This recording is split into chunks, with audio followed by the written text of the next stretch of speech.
Our top story tonight takes us to Paris, where yesterday a man was arrested and charged with multiple felonies after a threatening incident that had authorities secure part of the city. News 12's Talia Munson explains.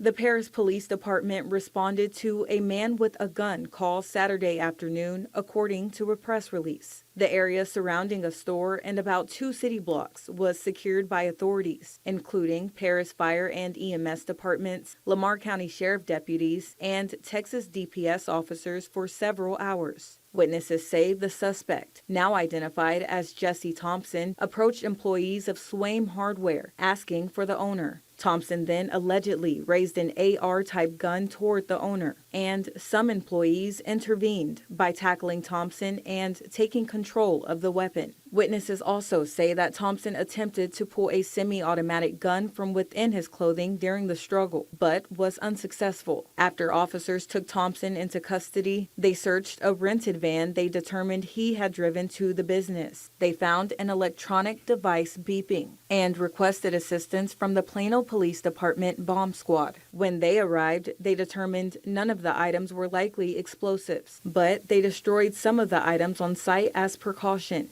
Police say several weapons, ammunition, cash, and other items were found in the vehicle. No one was injured. Thompson was arrested and transported to the Paris Police Department and charged with multiple felonies. This is an ongoing investigation. In Paris, Talia Munson, News 12.